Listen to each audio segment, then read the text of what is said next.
గత కొన్ని వారాలుగా మనం మార్పు అనే విషయాన్ని మాట్లాడుకుంటున్నాం. ఈ విషయం మీకు మరలా తిరిగి ఏ మార్పు చెందామని ప్రశ్న వేసుకోవటానికి, లేక మిమ్మల్ని ఎవరైనా అడిగినప్పుడు, అంటే శనివారం ప్రార్థనలో ఇదిగో ఈ విషయంలో మార్పు చెందానని చెప్పటానికి మీ ముందు ఇంకొక వారం రోజులు ఉంది. నెక్స్ట్ వీక్ వచ్చేసరికి అసలు ఒక్క విషయమైనా మార్పు చెందారా, లేక ఎవరికి వాళ్ళం చెందామా అని పరిశీలించుకోవాల్సిన అవసరం ఎంతో ఉంది. వాస్తవంగా చెప్పాలంటే మార్పు అనేది ఏమీ లేని వ్యక్తులు ఉంటారు, మార్పు చెందిన వ్యక్తులు ఉంటారు. ఆ మార్పు చెందిన వ్యక్తులు కొన్ని విషయాలు మార్పు చెందినట్లుగా వాళ్ళ మనస్సాక్షికి వాళ్ళకి సాక్ష్యం చెప్పినప్పుడు, ఇంకా కొన్ని విషయాలు మార్పు చెందటానికి కనుక శ్రద్ధ పెట్టి ఒక ఫోకస్డ్గా ఇదిగో ఈ విషయంలో నేను మార్పు చెందాలి అని అనుకుంటే పరిశుద్ధాత్మ దేవుడు సహాయం చేసి, ఎందుకంటే ఆశగల ప్రాణాన్ని తృప్తిపరుస్తానని చెప్పిన దేవుడు నిజంగా మార్పు చెందాలి అని అనుకుంటే కనుక ఆయన మార్పుని తీసుకొస్తాడు. ఏ వ్యక్తి అయినా తల్లిదండ్రుల మాట వినకుండా దారి తప్పినప్పుడు కానీ, పెద్దల మాట వినకుండా తిరుగుబాటు చేసినప్పుడు కానీ, ఆ విషయం నా దగ్గరికి వచ్చినప్పుడు నేను ప్రశ్నించే ప్రశ్న ఏంటంటే, అసలు మారాలని ఉందా నీకు లేదా అని. ఎక్కువ శాతం మంది మారాలని ఉందని చెప్తుంటారు. ఎక్కడో ఒకరు ఇద్దరు మారాలని లేదని చెప్తారు. మారాలని లేదు అనే వ్యక్తి యొక్క జీవితంలో మార్పు చెందటానికి అతనికి మారాలి అనే ఆలోచన వచ్చే వరకు వెయిట్ చేయాలేమో, కానీ మారాలని నిజంగా మనస్ఫూర్తిగా ఉంటే కనుక ఆ మార్పు కలిగించడానికి దేవుడు మన కోసం ఎప్పుడు కూడా సిద్ధంగా ఉంటాడు. దేవుడు అంటే ఆచారంగా కాదు, దేవుడు అంటే అలవాటుగా కాదు, దేవుడు అంటే అది తల్లిదండ్రుల యొక్క బలవంతం వలన నువ్వు వెంబడిస్తుంది కాదు. దేవుడు అంటే నీ భవిష్యత్తుకు ఒక భరోసా, దేవుడు అంటే నీ క్షేమానికి కారకుడు, దేవుడు అంటే నీ జీవితానికి అన్నిటికంటే అత్యవసరమైన వాడు. నీ ఆహారం కంటే, నీ వస్త్రాల కంటే, నీకున్న మరి దేనికంటే కూడా అత్యవసరమైన వాడు ఎవరంటే దేవుడి. కారణం ఏంటంటే ఒక్క క్షణం ఆయన మనం విడిచిపెడితే మన జీవితం ఏమవుతుందో మనకి తెలియదు. కాబట్టి దేవుడు అనే విషయం, దేవుడు అనే సంగతి అవగాహన లేక ఒక్కొక్కసారి అబ్బా మా పేరెంట్స్ ఏంటి చర్చని తీసుకొస్తారని విసుక్కున్న నువ్వు, లేక కుటుంబ సభ్యుల్లో ఇంకెవరి మీద కోపం వచ్చినా నీకు తెలియక రావటమే, కానీ తెలిస్తే కనుక నీకు ఆ కోపం కానీ లేక విసుగు కానీ ఉండదు. కారణం ఏంటంటే ఎవరు తెలివి తక్కువ వాళ్ళే దేవుడిని ఆరాధించట్లా, లేక ఎవరికి లోకంలో లోక ఆశల్ని నెరవేర్చడానికి సామర్థ్యం లేదని దేవుని వెంబడించట్లా. ఒక్కోసారి కొంతమందిని చూసి కొంతమంది ఏమనుకుంటారు, మరీ వీళ్ళు పిచ్చోళ్ళలాగా ఉన్నారు అని అంటారు. దేనికి? వాళ్ళకి తెలివి తక్కువ వాళ్ళు ఏమో అని అనుకుంటారు. మనుషులు న్యాయంగా బ్రతికేవాడు తెలివి తక్కువవాడు కాదు, త్యాగంతో బ్రతికేవాడు తెలివి తక్కువవాడు కాదు, నీతిగా బ్రతికేది తెలివి తక్కువవాడు కాదు. దానికి వాళ్ళ జీవితంలో వచ్చే రివార్డ్ నీకు అర్థం కాదు. ఇప్పుడు ఒక వ్యక్తి న్యాయంగా బ్రతుకుతుంటే దేవుడిచ్చే రివార్డు న్యాయంగా బ్రతకనాడికి అర్థం కాదు. ఒక వ్యక్తి నీతిగా బ్రతుకుతుంటే ఆ నీతిగా బ్రతికేవాడికి వచ్చే రివార్డ్ నీతిగా బ్రతకనాడికి అర్థం కాదు. ఆ నీతిగా బ్రతకనాడు ఏమనుకుంటాడంటే, ఆ నీతిగా బ్రతికేవాడు పిచ్చోళ్ళలాగా ఉన్నాడు, మరీ ఇంత నీతిగా ఉండాలా, ఇంత క్రమశిక్షణ అవసరమా అనుకుంటాడు. ఆ క్రమశిక్షణ వలన లేక ఆ నీతి వలన దేవుడిచ్చే రివార్డ్ చాలా అద్భుతమైంది. అది అనుభవించిన వాడేమో దానిలోంచి బయటికి రాలేడు. 100 మంది చెప్పనివ్వండి, 200 మంది చెప్పనివ్వండి, నీతిగా బ్రతికేవాడు నీతి తప్పి బ్రతకడానికి ఇష్టపడ్డు. దైవ ప్రేమను చూపించేవాడు ప్రేమను విడిచిపెట్టి ఎంతమంది ఎన్ని విధాలుగా ప్రవర్తించినా ఆ ప్రేమను విడిచిపెట్టి బ్రతకలేడు. కారణం ఏంటంటే దానిలో వాళ్ళకి పరలోకపు ఆనందం ఉంటుంది కాబట్టి. కనుక అర్థం కాని వాళ్ళు అర్థం కావట్లేదు నాకేంటో అనుకోండి, కానీ ఆ, మార్పు చెందటం ఇష్టం లేకుండా మాత్రం జీవితంలో ముందుకెళ్ళకండి. మార్పు చెందాలనే శ్రద్ధ ప్రతి వ్యక్తికి ఎంతో అవసరం. నెబుకద్నెజరు మార్పు చెందాడు. అతని యొక్క గడ్డి మేసే పరిస్థితి నుంచి తిరిగి పూర్వపు స్థితిని దేవుడు అతనికి ఇచ్చాడు. గడ్డి మేయటమే కాకుండా అతని పరిస్థితి ఏమైంది అంటే ప్రజలందరి చేత ఏమయ్యాడు? తరమబడ్డాడు. అక్కడ రాయబడిన మాట ఏంటంటే ఆ ప్రజలందరూ అతన్ని తరిమారు అని చెప్పి. ఈరోజు ఇది వింటున్న మనం, మన ఇష్టానుసారమైన జీవితం అది ఎక్కడికి దారితీస్తుందో, లేక మన ఇష్టానుసారమైన ప్రవర్తన అది ఎక్కడికి మన జీవితాన్ని తీసుకెళ్తుందో, లేక చర్చికి వచ్చినప్పుడు లేకపోతే చర్చి వాళ్ళు ఉన్నప్పుడు చాలా సౌమ్యంగాను చాలా మంచిదానిగాను మంచివాడిగాను కనపడి, ఎవరు లేనప్పుడు నీకు నీ సమయం ఒకటి వచ్చినప్పుడు నోటికి అడ్డు అదుపు లేకుండా దూషించే వ్యక్తిగాను, తల్లిదండ్రులను ఇరుగు పొరుగు వాళ్ళను నోటికి ఏదొస్తే అది మాట్లాడే వ్యక్తిగాను నువ్వు ఉన్నదానికి ఖచ్చితంగా దేవుని దగ్గర లెక్క చెప్పాల్సిన అవసరం ఉంటుంది. అందుకే నువ్వు ఏ పరిస్థితులు ఉన్నప్పటికీ కూడా అది మార్పు అనేది కావాలి అని శ్రద్ధను ప్రతి ఒక్క వ్యక్తి పెడితే ఎంతో మంచిది. ఓ భక్తుడు ఒకరోజు ఇలా అన్నాడు. ఏమన్నాడో తెలుసా? తిమోతికి రాసిన మొదటి పత్రిక 1వ అధ్యాయం 12వ వచనంలోకి వస్తే అక్కడ మనకి అపోస్తుడైన పౌలు తాను ఎవరికి ఉత్తరం రాస్తున్నాడో ఆ వ్యక్తికి చెప్తూ తన జీవితాన్ని ఒకసారి ఆవిష్కరించాడు. తిమోతికి రాసిన మొదటి పత్రిక 1వ అధ్యాయం 12వ వచనం. పూర్వము దోషకుడును హింసకుడును హానికరుడైన నన్ను తన పరిచర్యకు నియమించి నమ్మకమైన వానిగా ఎంచినందుకు నన్ను బలపరిచిన మన ప్రభు అయిన క్రీస్తు యేసుకు కృతజ్ఞుడై ఉన్నాను. తెలియక అవిశ్వాసం వలన చేసి తిని గనుక కనికరింపబడి తిని. చూడండి ఏమని చెప్తున్నాడంట. పూర్వము అంటే ఏంటంటే గత కాలంలో నేను ఇంతకు ముందు దూషించేవాడిని, హింసించేవాడిని, హాని చేసేవాడిని. 3 ప్రధానమైన విషయాలు. దూషించటం. ఇప్పటికి కూడా సమాజంలో ఈ తప్పులు జరుగుతూనే ఉన్నాయి. దూషించటం, మనుషుల్ని దూషించే ఒక స్వభావం. కొంతమంది కన్న తల్లిదండ్రులు దూషిస్తారు, కొంతమంది తోడబుట్టిన వాళ్ళని దూషిస్తారు, కొంతమంది ఇరుగు పొరుగు వాళ్ళని దూషిస్తారు, మరికొంతమంది భర్తను దూషిస్తారు, కొంతమంది భార్యను దూషిస్తారు. దూషించిన స్థితి ఎవరినైనా చేయటానికి అవకాశం ఉంటుంది. పౌలు అంట ఒకప్పుడు దూషించేవాడు. రెండోది ఏంటంటే అతను హింసించేవాడు. హింస కూడా నేను చెప్పిన వాళ్ళందరినీ చేస్తూనే ఉంటారు. ఎందుకు రా నన్ను ఇట్లా హింసిస్తావు, నేనేం చేశాను రా అని గోల పెడుతూ ఉంటారు తల్లిదండ్రులు పిల్లలతో. 3 హాని.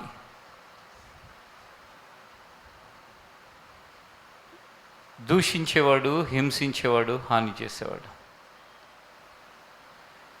ఈ రాత్రి వాక్యం వింటున్న ప్రతి వ్యక్తిలో ఈ 3 ఉన్నాయా నీలో? లేక 2 ఉన్నాయా, 1 ఉందా, ఏమీ లేవా? ఈ 4 ఏదో ఒకటి ఉంటుంది ప్రతి వ్యక్తికి. 3 అయినా ఉంటాయి, 2 అయినా ఉంటాయి, 1 అయినా ఉంటుంది, ఏమీ లేకుండానే ఉంటుంది.